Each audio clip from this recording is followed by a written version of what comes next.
Hello and welcome to the monthly Q&A. If you would like to get your question answered in a Q&A like this fun, then head on over to us.fm/Sharmalade and I will do my best to answer your question as long as it's not too rude. Any place in the world you'd like to visit now, and what sort of holidays do you prefer? Destination, way of travelling, activities, e.g. cities, beaches, road trip, etc. Where would you recommend to visit in the UK, not London? That's what they put, not me. Could you ever see yourself living somewhere outside England? Well, with the way everything is at the minute, I really would love to go to, we can't really travel, and I've always wanted to go and spend some time in Scotland. I've been there once before when I worked for AOL, and it was a long time ago and I didn't really get to enjoy the sights.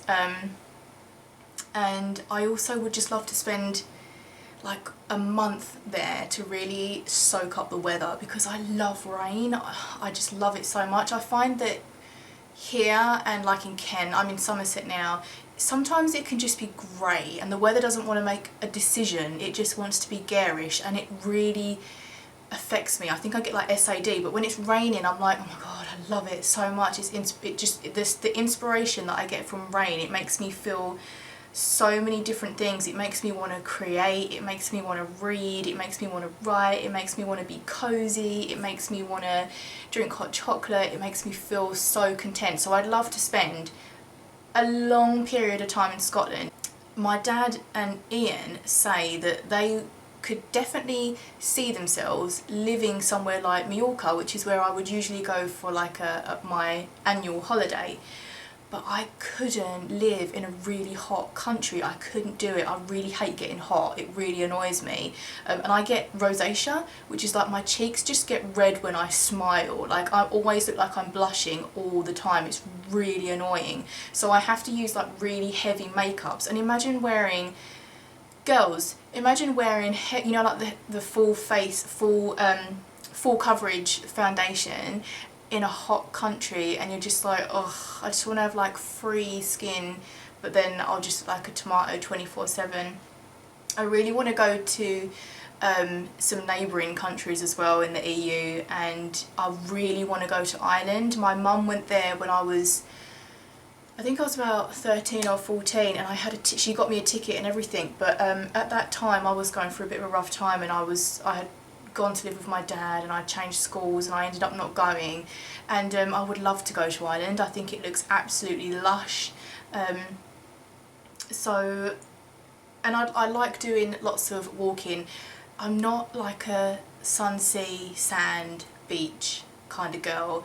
I like going in a swimming pool, and I do like going to beaches, but just for like an hour and then going. I much prefer walking and exploring and discovering and finding like little cafes and little areas that you can just go and kind of sightsee at.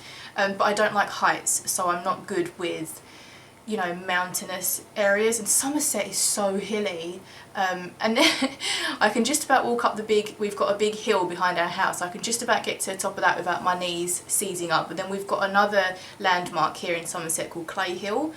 I've told you this before, I made it halfway up there before I felt like a helicopter, I really thought a helicopter would have to come and save me. Like, I'm not even joking, I couldn't move, and my dad and Ian had carried on to the top, and I was holding, bit gross, Maggie had done her duties, and I was holding it in a bag, and I stood there for so long that the bottom of the bag blew out, because the poo was just so, I guess, acidic, and it blew out through the bottom of the bag.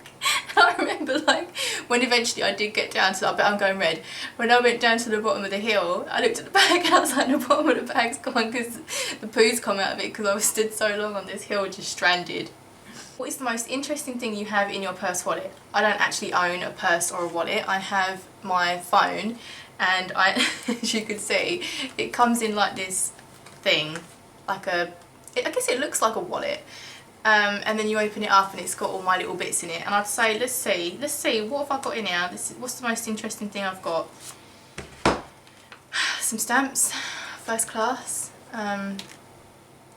Anyway, that I literally just need to put myself to sleep. Oh, there's my receipts for the last post office trip, which need to go with my accounts. So I don't know why they're in there.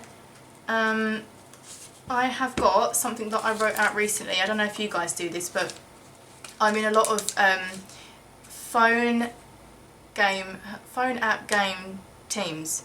So I played 2 games, and I'm in a team in both of them. And I've written down recently we had like a shake-up of what's up with my brain today? Why can't I think of words? We had a shake-up of the hierarchy. So we had like the leader, and then the leader assigned 3 co-leaders, which I was so pleased about because I'd made a list of people in my team that weren't pulling their weight, and they all got kicked. That's why I've put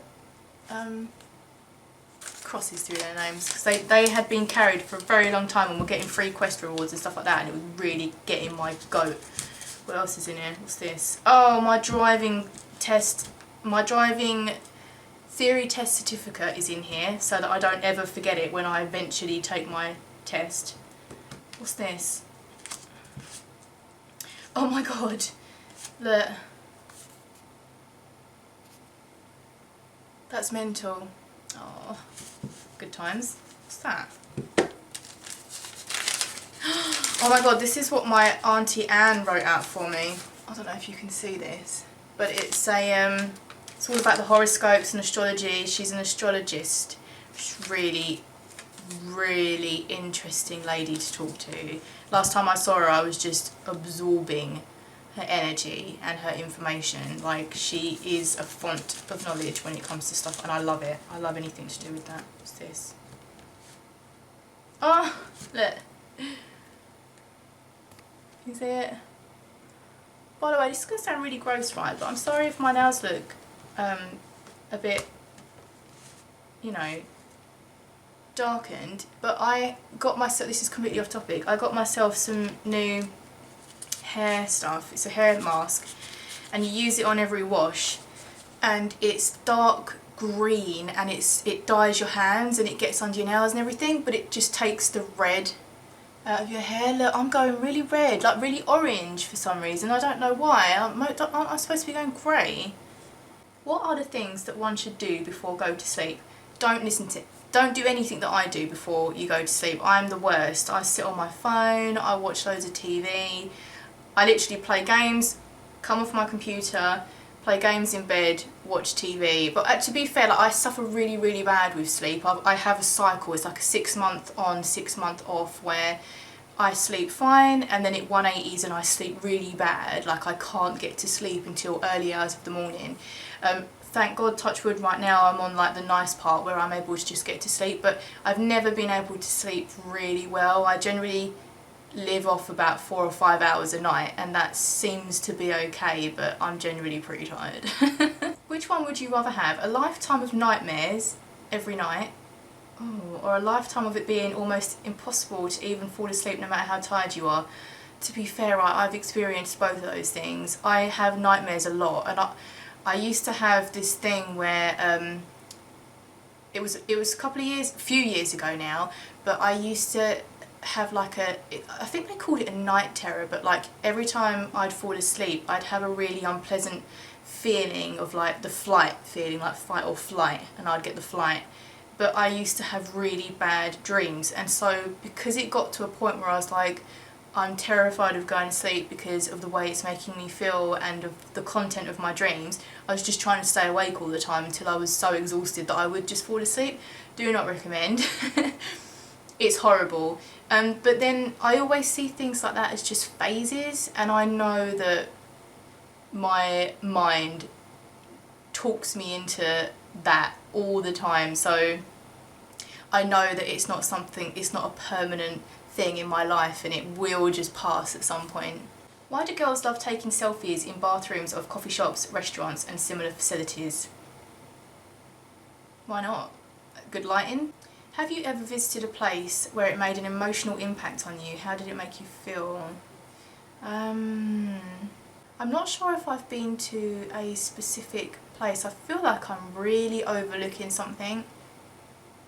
But I have this like weird connection to trees and skyline. I've always found the way trees look against the sky. Like I feel this type of connection with it, and I always have. And it's always made me feel like connected and humbled and calm.